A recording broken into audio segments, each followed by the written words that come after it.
Criminalistas, mentorandos, vamos dar continuidade aos nossos estudos e agora nós adentramos na aula passada ao módulo 6, que são as teses defensivas, tanto em resposta à acusação quanto em defesa prévia. Nós vimos na aula passada a estrutura de uma resposta à acusação, a estrutura de uma defesa prévia, vimos também qual a importância dessa peça processual, porque sem a qual o juiz não marcará audiência, isso em qualquer rito processual.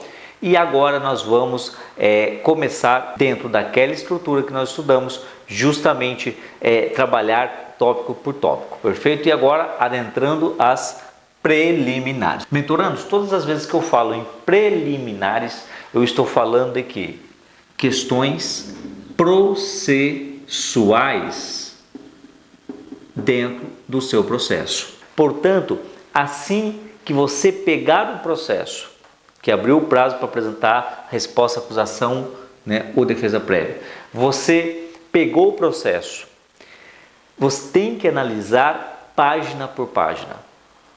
Requer um tempo, mas para o seu sucesso, para você fazer uma boa defesa, tem que se ater aos detalhes do processo. Por isso, cada vírgula, cada palavra tem que ser lida por você, tem que estar tudo de forma esboçada, destrinchada. Esse é o segredo para você ter uma boa atuação dentro da área penal. Eu conheço advogados que vão para a audiência sem qualquer preparo, sem sequer conhecer o processo, chega, fica absolutamente perdido, porque não sabe dos detalhes. Como que ele vai fazer uma boa defesa se não sabe os detalhes? Inclusive, se você for nomeado de forma dativa pelo Estado, mesmo assim, você tem que fazer um bom trabalho, você tem que ler página por página, saber de todos os detalhes do processo. E aí, eu te dou uma dica. Assim como quando você pegar o processo, você já comece a separar. Então, numa folha em branco, coloca as preliminares.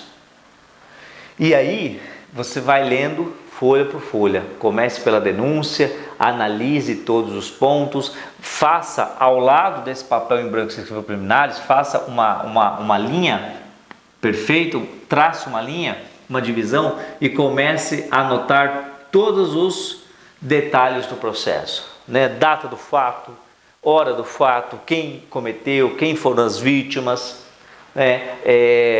que circunstâncias que deu, e aí você comece a verificar como que foi a atuação policial, se todas as demais provas ali coligidas têm veracidade, que forma que foram coletadas, que foram produzidas, tudo isso você vai colocando ao lado, vai enumerando que tipo de provas que é no processo, de indícios, porque provas é só a partir do momento que você a contrapor.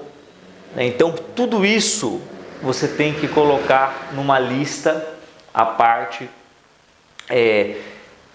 para que depois você possa começar a produzir a sua defesa. Então, é muito trabalhoso. Por isso que você não pode cobrar um valor abaixo do que a tabela da ordem do seu estado. Portanto, os seus honorários têm que ser satisfatórios, porque você vai ter muito trabalho.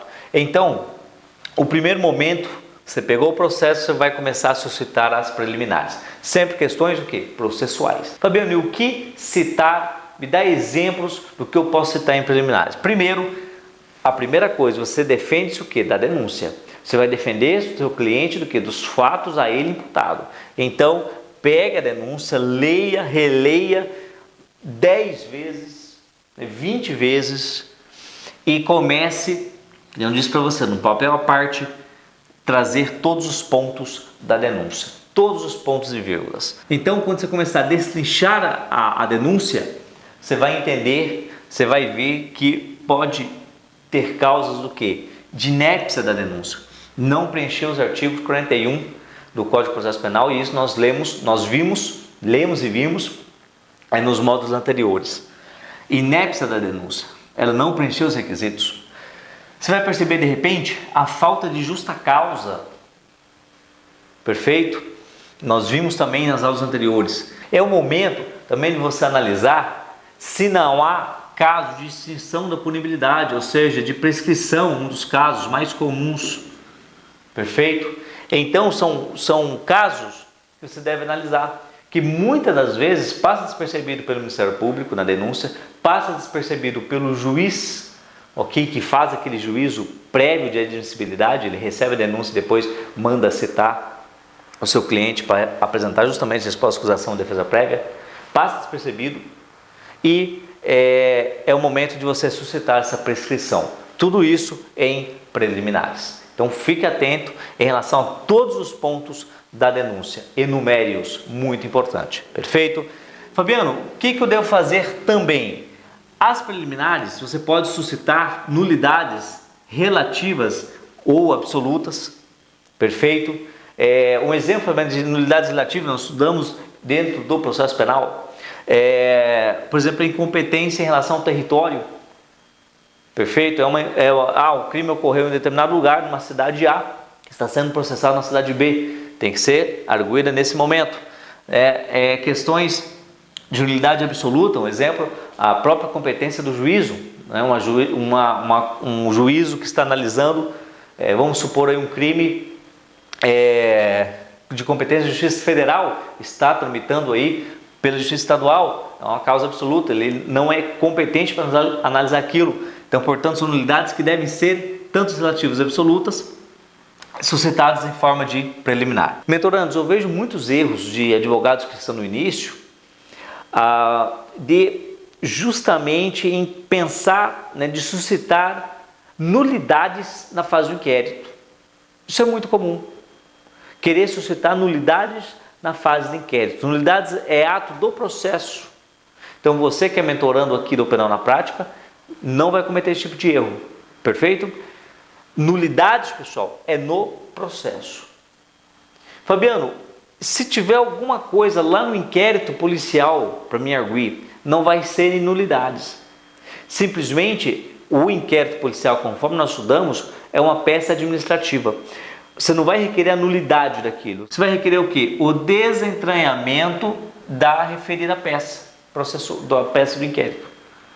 Ou seja, tem um laudo pericial, tem um laudo o qual você não concorda, tem uma oitiva de uma testemunha, o qual você não concorda, tem de repente a própria o depoimento do acusado, que lá na fase de inquérito ele confessou e que não foi acompanhado por advogado, mesmo ele pedindo. Então são casos que, se fosse no processo, seria caso de nulidade. Se fosse dentro da ação penal, seria uma nulidade a ser arguída. Mas quando se trata de inquérito policial, não falamos de nulidade. E nós não falando em nulidade, nós vamos requerer o quê? O desentranhamento daquela peça. E aí sim, se o juiz negar, aí pode ser arguído posteriormente ou entrado com recurso em relação, apontando aí sim uma nulidade por cerceamento de defesa. Mas até então não tem nulidade. Você vai pedir isso em fase preliminar, o desentranhamento daquela peça do inquérito policial, o qual você não concorda com o que você analisou, que foi de forma ilegal. Perfeito? Uma outra preliminar que você pode suscitar é a questão de ilegalidades, ou seja, afrontas ao direito fundamental, às garantias constitucionais, tanto da ação policial ou mesmo tanto da ação do Ministério Público, que de repente pode estar ali à frente das investigações. Perfeito? Então, essas ações, uma vez de forma ilegal, conspurcando, violando o direito e garantia constitucional do seu cliente, você pode suscitar aí como ilegalidades. Tudo abrindo pontos, perfeito? Preliminares, de forma genérica, e trazendo aí pontos por pontos dentro dessas preliminares, trazendo a espécie de cada preliminar. Vamos prosperar aqui, olha só, você pode também requerer, né, o sursi processual, a suspensão condicional do processo. Uma vez o seu cliente fazendo jus, porque é um direito subjetivo, ele preenchendo os requisitos, você pode requerer a suspensão condicional do processo. Em suma, são essas preliminares que você deve arguir, que você deve atentar-se para trazer ao seu processo, e dentro de cada preliminar dessa, aí há uma série de tópicos, há uma série de outras subpreliminares que você pode arguir. Eu trago um material complementar sobre as preliminares que você pode arguir em seu processo, que você tem que ficar atento, ok? Trago o material em PDF. Com isso, nós fechamos essa aula, e na próxima aula eu já trabalho aí com as questões dos requerimentos e a questão de arrolar as testemunhas dentro da sua resposta à acusação ou defesa prévia. Então, até mais.